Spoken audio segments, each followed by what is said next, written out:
Bienvenue dans La Leçon, le podcast sur l'art d'échouer. Cette semaine, je suis ravie de recevoir Marc Lavoine à l'occasion de la sortie le 21 décembre prochain du film Le Petit Piaf. Vraiment, si je peux vous conseiller une jolie comédie familiale à aller voir durant les fêtes, c'est celle-ci. Le petit Nelson, 10 ans, rêve de devenir chanteur, il a une voix d'or, mais un trac qui l'empêche de s'exprimer comme il le souhaiterait. Pierre Leroy, que vous interprétez, est un grand chanteur un peu désabusé qui va croiser de façon fortuite son chemin. C'est un duo improbable et pourtant, l'un et l'autre vont bien se trouver. Bonjour Marc. Bonjour, enfin c'est un grand chanteur à l'arrêt parce que il a raté sa fille. Non, c'est un chanteur, c'est un chagrin itinérant comme pas mal de chanteurs de bal d'ailleurs.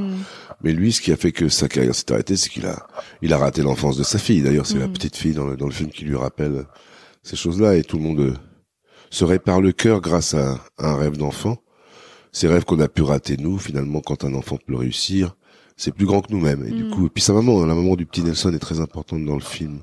C'est un très beau personnage. Bref, alors, merci de cette introduction en tout cas. Et merci. surtout, je trouve que vous parlez, et je vais en parler juste un instant, mais de ce monsieur-là qui retrouve un peu son regard d'enfant. Et en ce moment, j'ai l'impression que Noël, c'est littéralement une période où lorsqu'on l'oublie un peu, quand on est entouré d'enfants, on retrouve cette magie-là. Et donc, je trouve que les deux vont vachement bien ensemble. Il faut écouter les enfants. C'est pas des demi-personnes. C'est des personnes à part entière qui vous disent des choses que vous avez failli oublier. Donc quand on vous rattrape par la manche, il faut se laisser faire. L'enfant est courageux, audacieux, et cette petite fille aussi, les deux petits garçons, mais la petite fille, elle est incroyable. Voilà. Ouais, c'était une vraie joie de travailler avec Gérard Jugnot sur ce film-là.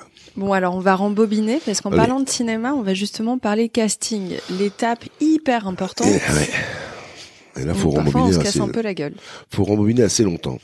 J'étais à l'époque placeur à l'Olympia. Et à 17 ans, j'ai été engagé pour un film qui s'appelait Pause Café, dans lequel j'ai rencontré Véronique Jeannot, qui m'a beaucoup aidé à à être capable de faire ce que je ne savais pas faire. Et elle m'a pris dans ses bras et elle m'a vraiment donné beaucoup de courage. Et grâce à elle, j'ai pu faire ce film et puis commencer à travailler. Je travaillais toujours à l'Olympia, puis je faisais des castings. Et on m'envoie sur un casting qui s'appelait Paris-Saint-Lazare. C'était l'histoire de banlieue, de train de banlieue, avec des gens qui se croisent, qui se décroisent, qui se voient, qui se perdent de vue, et des gens qui se nouent et des histoires qui se racontent. Et puis j'avais rendez-vous donc à, je sais pas, par exemple 13h. J'étais en avance.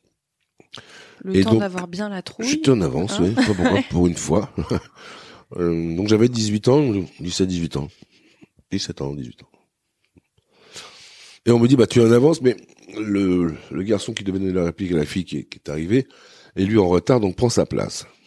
Et donc, je me retrouve à côté d'une jeune femme noire, américaine, et qui avait peur parce qu'elle parlait français, mais avec un accent américain.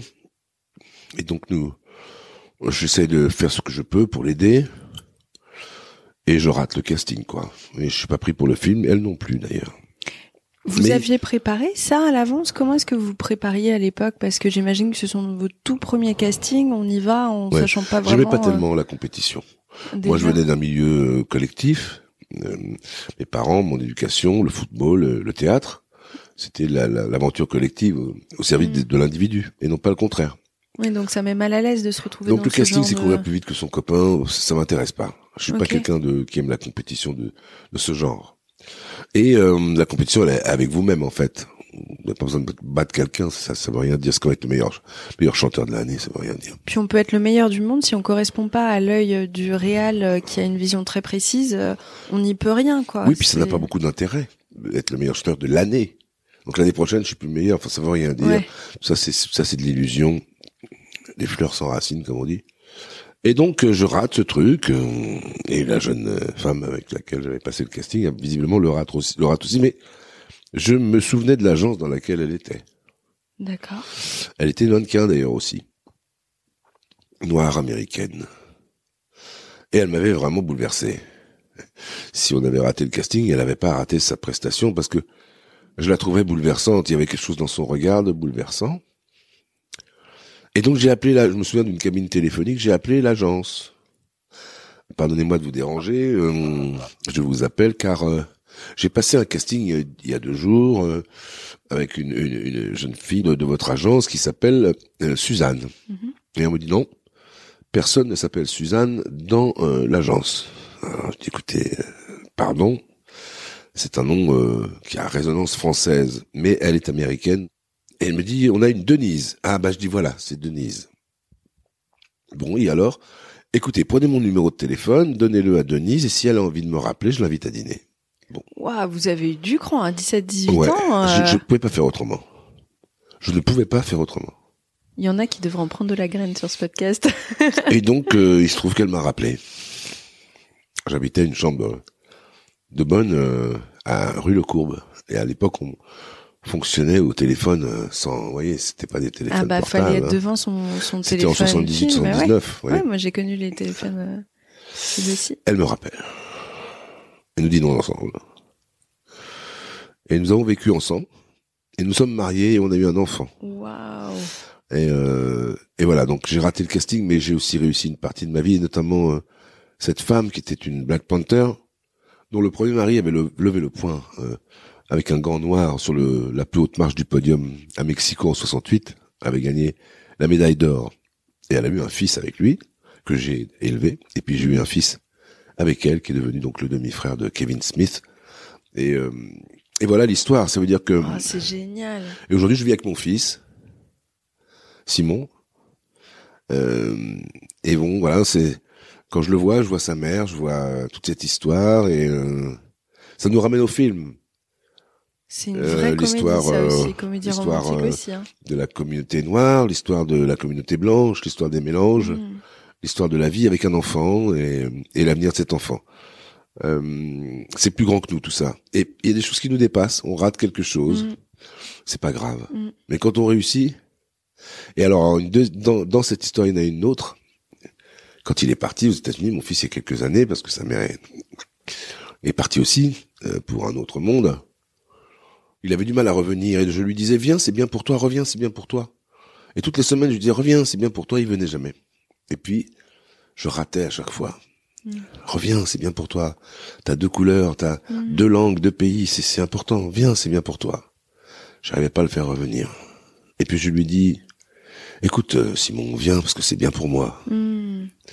D'avoir changé une lettre à la même phrase, ça a tout changé. Et il est rentré.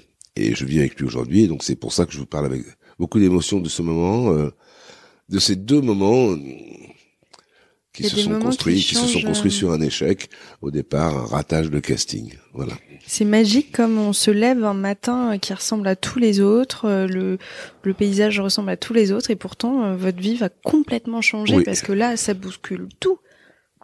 C'est hyper ça enlève, émouvant. on n'imaginait pas une seconde avant, enfin la veille, qu'on allait, changer de vie, changer de monde. Et puis je suis allé aux États-Unis, et puis maintenant l'Amérique est en moi parce que j'ai un enfant qui porte ces 2 drapeaux. Et je me souviens quand on était avec Simon à Los Angeles, quand Obama a été élu président, on était tous les deux dans une chambre là-bas aux États-Unis. Et il me dit tu vois, mon président, il a le même âge que toi, il a ma couleur. C'est beau. Voilà. Ouais, c'est vraiment passionnant faut pas avoir peur d'y aller, quoi. Et puis les échecs font partie de la vie. Oui, là, vous avez juste foncé avec juste l'instinct. Enfin, vous avez même pas réfléchi. Je voulais avoir ce film, truc. en fait, parce que j'avais besoin de vivre aussi. Et puis, j'en ai pas eu le film, mais j'ai vécu. Bah, faut remercier. Et j'ai aimé surtout. C'est très beau, c'est une très jolie réussite au final. C'est beau parce que parfois on rate des choses auxquelles on tenait vraiment, on se disait je veux absolument avoir ça, ça, ça, et puis ça nous mène sur une voie complètement différente. Ça vous a apporté l'amour, ce casting raté? Oui, j'ai écrit des chansons, puis après ça a été assez vite. Après, il y a eu mon premier single, puis le deuxième pour Une Begin avec toi, ça a commencé à marcher. On habitait une chambre de bonne, avec Denise, donc. On était dans une petite chambre de 12 mètres carrés, je me souviens. Il y avait son amie Hélène. J'ai fait 10 mètres carrés. Ouais. Il y avait son amie Hélène qui était là avec sa petite fille, dans la même chambre, et puis Kevin, qui était là avec serré. nous. On était 5 dans une chambre de bonne, avec les toilettes sur le palier. On se lavait, je me souviens, dans un tout petit endroit. Et c'était bien parce que, finalement, on était riche de perspective, de projet. Et puis ça a bien marché. Voilà, donc quand j'ai fait Les Yeux Revolver, c'est là que on a décidé d'aller un peu plus loin, de donner suite à notre rencontre. Voilà, je vous ai raconté merci beaucoup. Cet échec. Déjà, merci de me faire confiance en livrant ça me touche beaucoup. Écoutez, oui, mais bon... je vous avais demandé un échec, vous m'avez donné un échec, mais un très joli échec avec un très beau rebond, et effectivement, vous avez complètement retourné ce podcast, et j'adore, je trouve ça génial. Merci. Vive l'amour, et puis... Qu'est-ce que je peux dire d'autre à ça? Ouais, vive l'amour. À bientôt. Merci beaucoup. Merci à vous. J'espère que cet épisode vous a plu. Pour suivre les coulisses du podcast, n'hésitez pas à me follower sur Instagram @Paulette_Grisoni, sur Twitter, podcast LL en majuscule, ou sur Facebook, La Leçon Podcast. On se dit à très vite pour un nouvel épisode.